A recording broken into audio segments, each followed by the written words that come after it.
Okay, let's make some sheet pan nachos for your Christmas party. First thing you want to do, obviously grab some tortilla chips and dump roughly somewhere, I don't know, between 8 and 10 ounces. I just went with about this much, probably closer to 10 ounces. And then just spread them out. Oh, and also have your oven getting preheated to 400 degrees. Okay, and then you want to add some refried beans. God, no wonder fucking Taco Bell puts this goddamn shit in a caulking gun. And then you want to add around a cup of shredded chicken. I mean, the measurement here isn't exactly. I think I added about a cup. If it's a little bit more, who the fuck cares? Chicken is delicious. So spread your shredded chicken around. And open and drain a can of the tomatoes with the green chilies in them. Rotel's a good brand. And spread the entire contents around evenly over your nachos. Looking good already. And after that, spread 2 cups of your cheese of choice. I went with a Colby Jack, but you could certainly go with Monterey Jack or pepper jack or cheddar or any cheese you like, except probably mozzarella.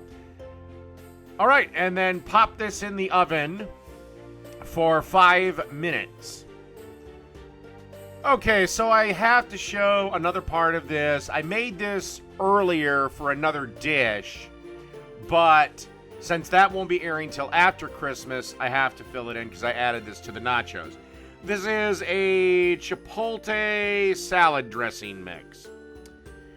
6 tablespoons of lemon juice, 2 tablespoons of honey, a half a cup of olive oil, 1 or 2 chipotle peppers, at least a tablespoon of that wonderful adobo sauce that's in the can, half a teaspoon of salt, 2 garlic cloves minced, and then basically you just want to blend this until it's all well and good. We'll keep in the fridge for a couple of weeks.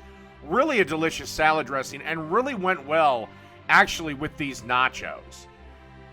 So it's kind of a versatile sauce. I wouldn't say it's good for like a sandwich or a burger because the sauce is kind of thin. But for nachos, man, it was delicious on them. All right, after we get this done, our nachos should be done in the oven. Okie dokie, after 5 minutes in the oven, your nachos should be looking something like that. Time to add the finishing touches. You want to take some green onions and sprinkle them liberally all over the top of the nachos. Don't worry, they'll stick right on. And then add some sour cream to the top of this.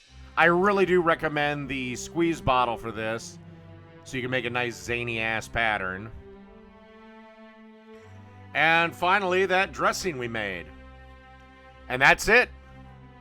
Sheet pan chicken nachos. Perfect for your Christmas party at the office or the house. Done.